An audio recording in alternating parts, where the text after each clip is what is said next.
Evaluate a function. Our objective for this video, we want to use function notation. So we're going to learn a little bit of function notation, and we want to use that to evaluate a function. Okay, what do we know that's going to be helpful? Well, we know what a function is. A function is a relation in which each component of the domain, each input value, each x value, corresponds to exactly one component of the range, also called an output value, also called a y value. Okay, what happens is we're relating an input to an output by a rule. Okay, all right, some function basics. Just a couple things here. All functions have names. The most popular is f, the next most popular is g, and then most people go to h. I haven't seen a lot of I functions, but I don't know where they then go from there. But usually you see a lot of f's and then g's when it comes to functions. And all functions are made up of three parts: an input, an output, and a relationship or a rule. And so let's call this function the f function. And we're going to say it's equal to x squared plus 2. So this is the input value. The x is, in most cases, the x is a placeholder for what we're going to put in there to evaluate. What we output is called f of x. And you'll see it also interchanged sometimes with y as you look to graphing. But in function notation, your ordered pair has an input value of x and an output value of f of x. And then this x squared plus 2 is the relationship or the rule between the two.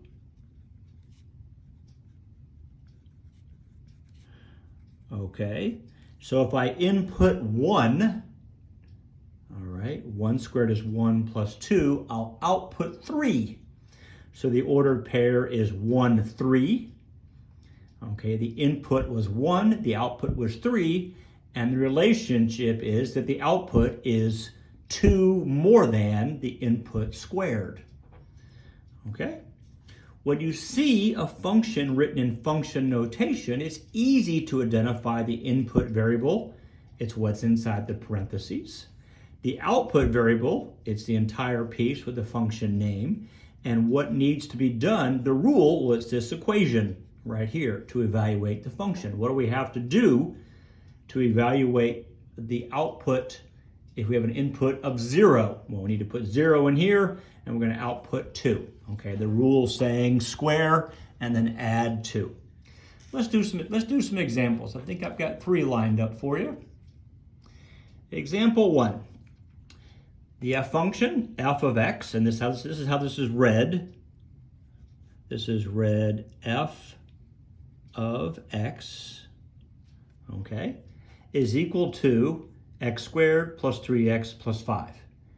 Okay, we want to evaluate, this is going to be our function. We want to evaluate it for each of the following, and I have an a, a b, and a c. Okay, so the first one, what is f of 2? Okay, and as I told you previously, this is often just a placeholder. So we're going to substitute. Let's see. Let's first put in here, well, here's my function. My generic function is f of input, which is the x values, is equal to x squared plus 3x plus 5. Okay, so what is f of 2? Okay, well, this is the input. Whoops. Sometimes I have difficulty. That's the input. Okay, well, everywhere we see the 2, we want to replace the x with parentheses because the x is a placeholder, and this is the input values, right? Well, we want to put 2 in there. Okay, so f of 2, and I always use parentheses. I always replace my variables with parentheses first. This way I don't lose negatives.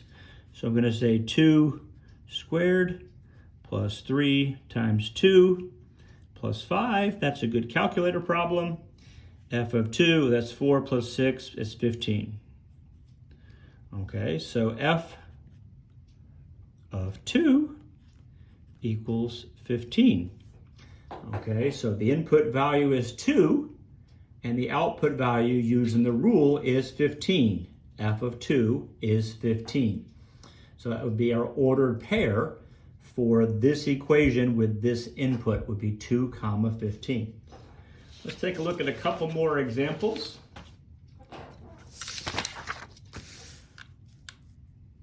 Okay, we're going to use the same equation. Okay, what is f of x plus 3? Well, it's on the other page, so we know that f of x is equal to x squared plus 3x plus 5. Now, I just copied that over from the previous page. And what this means is f of input is equal to parentheses input squared plus 3 times input plus 5. Okay, so what is f of? I want to input x plus 3. Okay, replace input with x plus 3.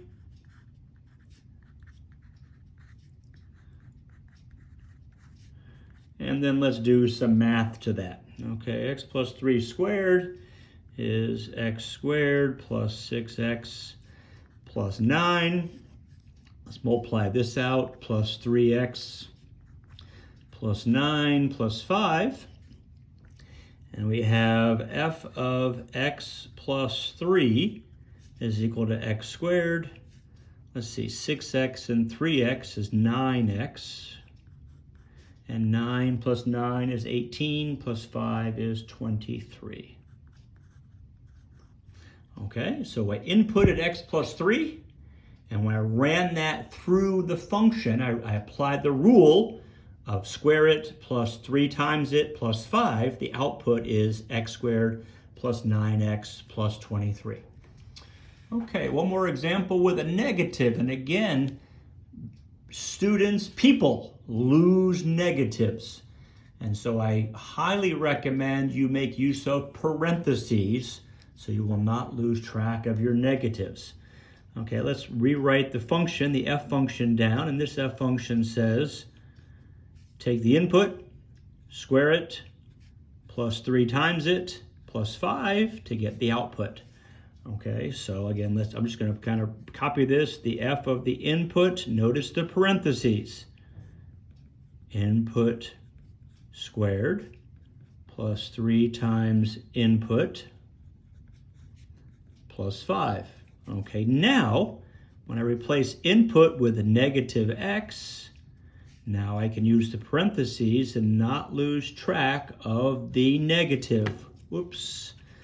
Again, students and people in general lose negatives. This is one way to help you. Use parentheses. Particularly, I use them all the time. With negatives. I use them all the time, but negatives are what throw people. Okay, let's do the math here. F of negative x. Well, negative x times negative x is simply x squared. 3 times negative x is a minus 3x, and then we have a plus 5. So I've evaluated this function for the input value of negative x, and the output value is x squared minus 3x plus 5. There you have it. Evaluating functions, again, parentheses are your friend.